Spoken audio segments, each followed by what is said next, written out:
Chef Figaro was a very, very famous chef, and you are making soup for him this morning. So he lives high up on a mountain, and every day he goes into the forest, he collects berries and all these special things that he cuts up and he creates spices with. And he makes magic soup, and what happens is after he's done making the soup, he tastes it, and when he's very satisfied, he calls out to everybody in the land to come and taste it. And of course, they come running up the mountain just to taste the soup, because if they eat the soup, they're very strong and very, very fast. So Chef Figaro is watching you today, and he's going to make sure that your soup is really good. And when you stir it, if you don't stir it smoothly, he does not like it. So I'm going to get you to open up your spice cupboard, please. Are you ready? Okay, now take a look at all the different spices you have. What type of spice do you see? Garlic. Oh, some garlic. Now wait, before we do anything with the spices, please make sure that you've got your big soup pot in front of you. Can you take it? Okay, make sure it's very big. You've got your spoon, we're ready to go. So now we had some garlic. Can you please add some garlic? Okay, thank you. Now one very important thing when you're making the soup is that you need to have presto fast hands. So I would like you to show me how fast you can add those spices in using your presto fast hands. Are you ready? Here we go.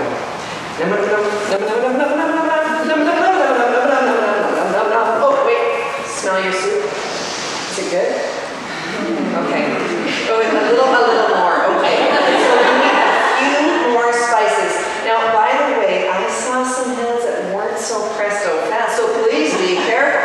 Let's make sure that you've got presto fast. Here we go. Magnificent.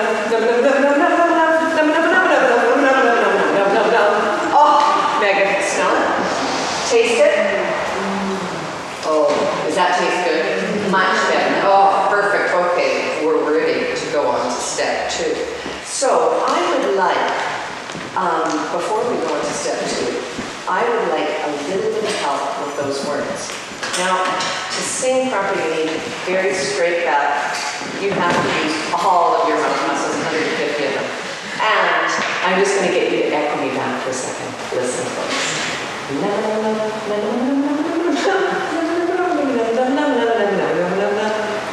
got it? You got it. Here we go.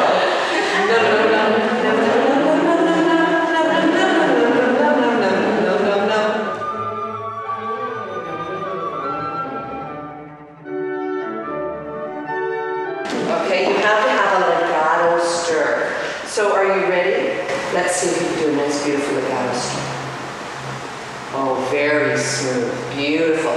Do not stir staccato because he will not approve. Okay? And the soup will not be magic. So I'm going to get you to stir, and I'm going to sing the magic words here.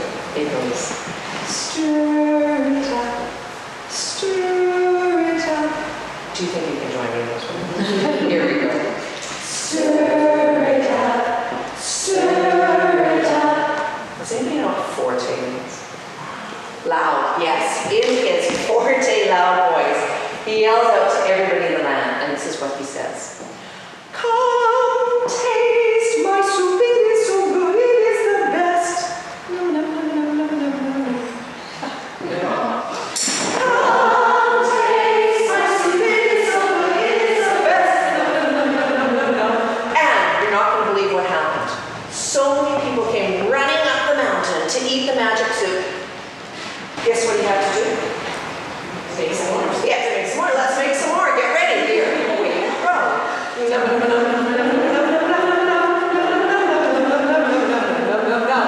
Stir it up. Stir it up. Here we go. Come taste my soup. It is so good. It is the best. So he had to pull. He had to dig deep. And he did. And when he came up with his special magic words, which go like this. Can you please say this special magic words with me? Are you ready? Perfect. So what we're going to do is we're going to add those magic words, and then on the word yum, which is on the accent of the music, you get to put the bowl of soup down on the table. So watch this. There's a pattern to it.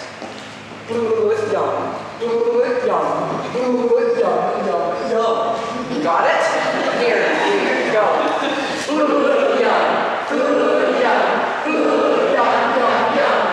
Who here would like to join Chef Figaro and sing it with a real marriage Figaro? Is there anybody that would like to try it? Yeah.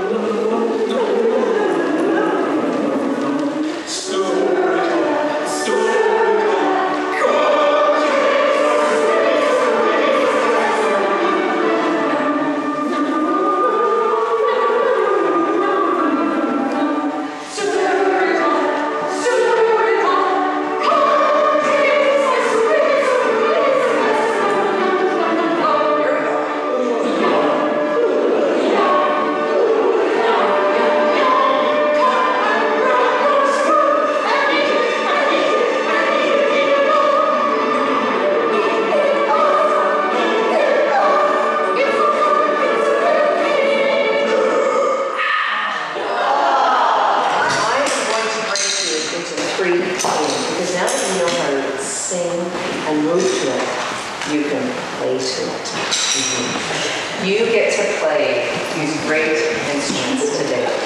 Now, before we start, I have to ask you, and this is all going to come from you, we need to decide what instruments would be best for presto fast, which instruments would be best for a nice long sounding, smooth sound, and which ones would be best for a very forte, hard, strong sound. Are you ready?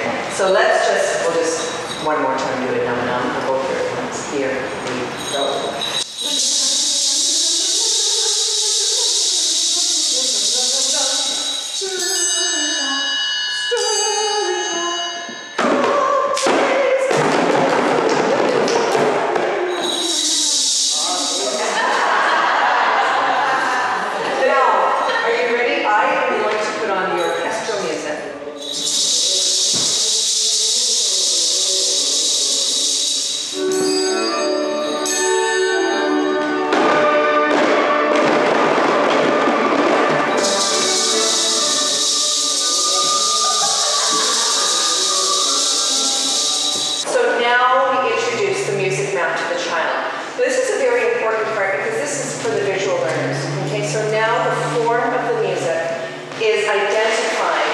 For them as they see section A and B and C and D. They see how the music is laid out. And that's really, really important. And even for autistic learners, autistic children really, really relate to the maps very quickly because they see that order. They understand the order way before many of us do. It's actually quite amazing. So there we've got the visual, the auditory, of course, it really comes out when you play the orchestral music and you're challenging students to listen and play their parts, and the kinesthetic, of course, we're doing throughout. Children love to move. In every piece I do, children are moving. I think it's very, very, very important.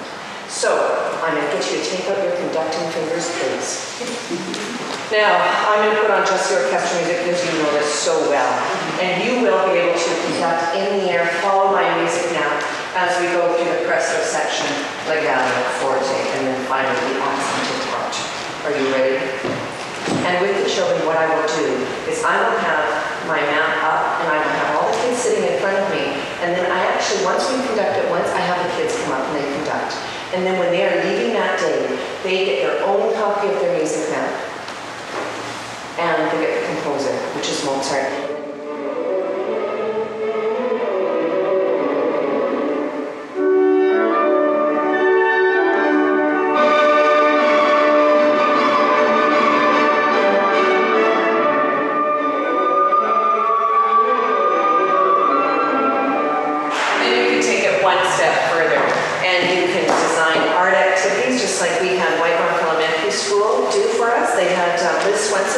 Specialist there, designed some activities for children. We have 3 different art activities for every piece we do.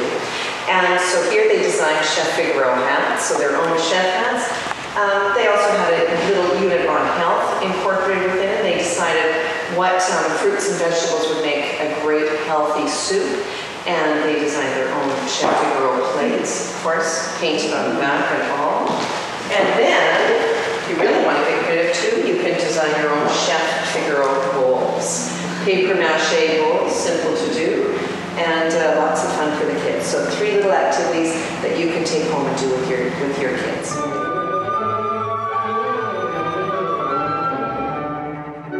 My family was introduced to the Fun with Composers program through my daughter, who was introduced to the program at school, and was very excited about what she had learned and what she participated in, and we brought the book home.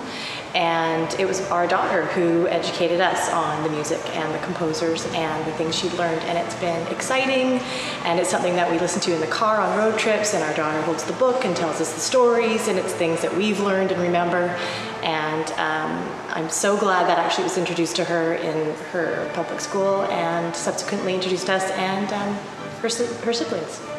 My daughter was introduced to Fun with Composers just before she was 3 in preschool, and a magic moment for me as a parent was we were on holidays and out of town, and we're in a store, and I didn't notice the background music, and she's standing, at my hip and starts to sing, "Come and sail the sea," and she has the little song in her head and continued to sing as the music in the background played. So it's really entrenched in her experience. I was introduced to Fun with Composers through Deb, actually. She was one of the parents in our preschool class, and she came in and did a workshop. And through that workshop we did the Marriage of Figaro and the Hatching of the Chicks, and the children were so engaged with Deborah when she was doing her circle time activities and the instruments and the drums, and we continued on with it in our classroom through the art and the handouts. The children came in for weeks afterwards wanting to hear the same music over and over again. It's a fabulous program. I'm very impressed, and I'm very happy that Deb was able to introduce us to it. It's worthwhile seeing and taking a look at.